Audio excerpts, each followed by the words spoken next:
You close your eyes.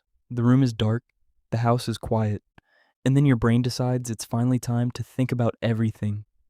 The embarrassing thing you said 7 years ago, the email you forgot to send, the conversation you're going to have tomorrow, except now you've already rehearsed it 47 different ways.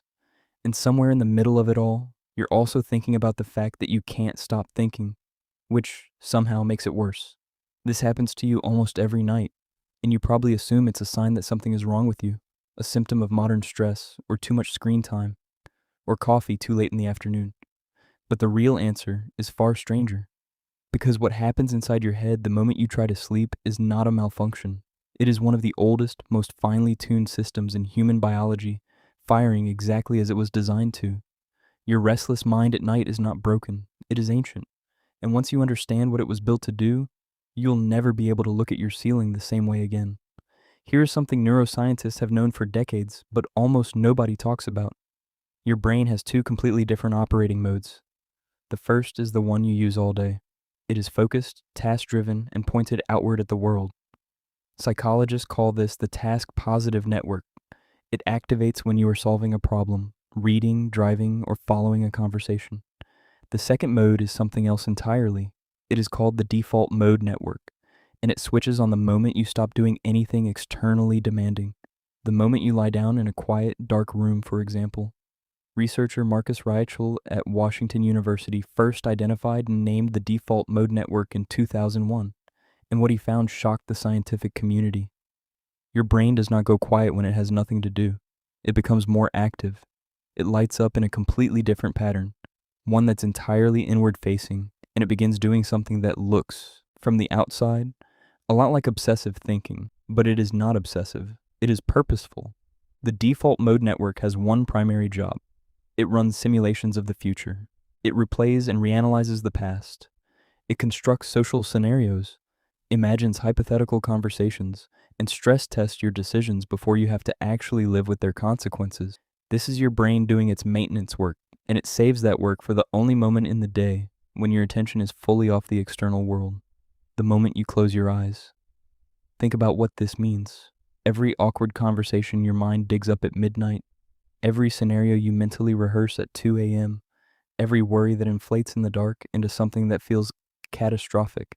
Your brain is not torturing you. It is trying to prepare you. It is running your social and survival software in the background, checking for vulnerabilities, flagging unresolved issues, asking itself, did we miss anything today?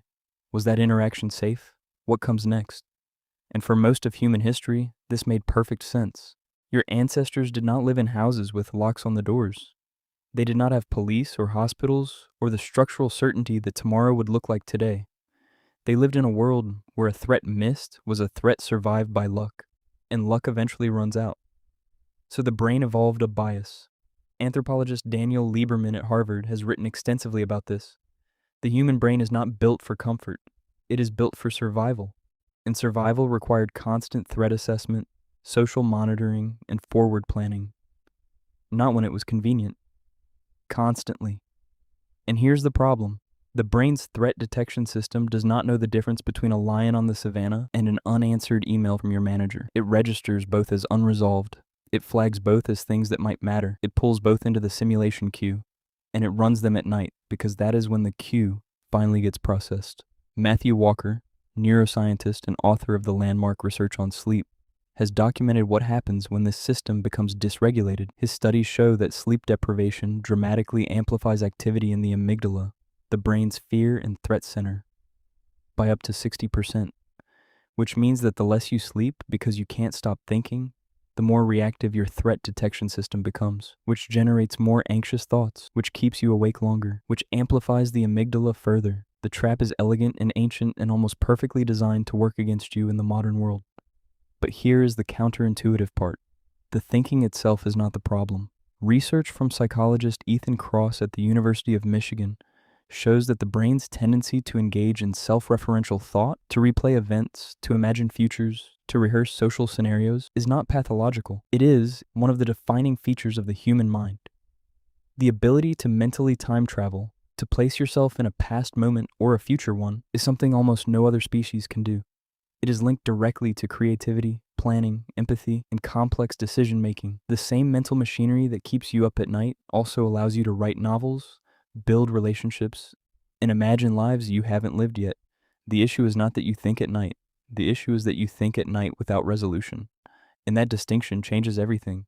Your brain does not need you to solve your problems at midnight. It needs to know that you have registered them. Studies from cognitive behavioral sleep research show that when people externalize their thoughts before bed, writing them down, scheduling time to address them, acknowledging them out loud, the brain's activation around those thoughts drops significantly. Not because the problems went away, but because the brain received a signal that said, "Yes, I saw it. It is noted. It will be handled." Your ancestors could not write anything down. They had no journals, no calendars, no way to externalize a worry and park it somewhere outside their own heads, because there was no external storage system.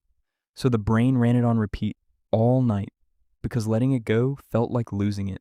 You still have that brain, sitting on top of that same ancient architecture, using a system built for a world without calendars, notifications, or the permanent low hum of digital communication, to navigate a life that generates more unresolved inputs in a single day than your ancestors might encounter in a month.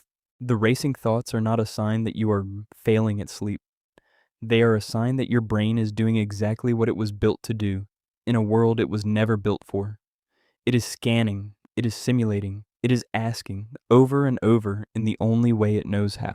Did we get it right? Did we miss anything? Are we safe? Is tomorrow going to be okay?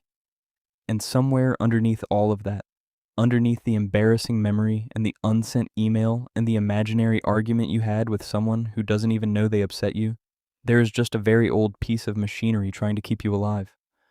The next time you lie down and your brain refuses to be quiet, you are not broken. You are not weak. You are not failing at something everyone else does effortlessly. You are carrying a system that kept your ancestors alive through 100,000 years of genuine darkness. A system that believed, completely, that thinking through the night might be the only thing standing between them and whatever was waiting in the morning. The world got safer, the nights got quieter, but the system kept running. And tonight, when the house goes dark and your eyes close, and your brain decides it is finally time to think about everything, you will know exactly what it is doing, and you will know, for the first time, that it has never once stopped trying to protect you.